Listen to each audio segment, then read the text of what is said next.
اعوذ باللہ من الشیطان الرجیم بسم اللہ الرحمن الرحیم۔ پیارے بچوں السلام علیکم ورحمۃ اللہ وبرکاتہ۔ بچوں کل ہم نے نظم پڑھی تھی، عنوان تھا خاک وطن۔ یہ نظم جان نثار اختر کی لکھی ہوئی ہے۔ آج ہم اس نظم کی مشکل الفاظ اور ان کے معنی کا مطالعہ بھی کرتے ہیں اور کچھ سوالات کرنے کی بھی کوشش کرتے ہیں۔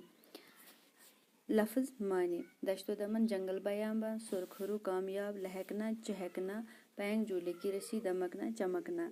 روایت: روایت کی جمع، معنی ہے حکایت۔ گگن ہندی لفظ ہے، معنی ہے آسمان۔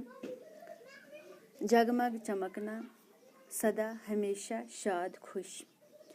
سوالات: سوال نمبر 1، امن کو شاعر کیوں ضروری قرار دیتا ہے؟ جواب اس طرح سے ہے۔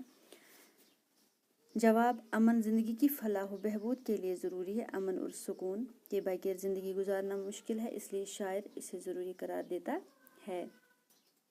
سوال نمبر 2، وطن کی کن کن چیزوں سے شاعر محبت کا اظہار کرتا ہے؟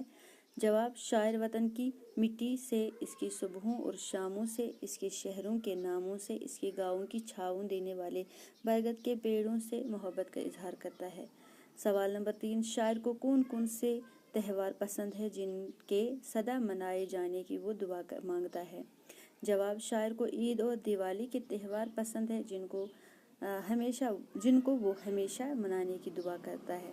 سوال نمبر 4، سیکری کے محل تاج اور اجنتا کی کیا اہمیت ہے؟ جواب: سیکری کے محل تاج اور اجنتا کی تاریخی اہمیت ہے۔ تاج دنیا کے عجوبوں میں شمار، یہ محبت کی علامت ہے۔ اجنتا کی گفائیں اپنی منفرد مصوری یعنی کہ پینٹنگ کے لیے مشہور ہے۔ سوال نمبر 5، فطرت کے کن مناظر سے شاعر متاثر ہے؟ جواب: شاعر حسین وادیوں، لہلہاتے کھیتوں، آموں کے باغوں اور دان کے کھیتوں کے حسن سے متاثر ہے۔ اس میں موجود عمارتوں سے اور اس کے رسم و رواج سے محبت کا اظہار کرتا ہے۔ بچوں یہ کام اپنی کاپی پہ اتاریں۔ باقی وسلام، خدا حافظ۔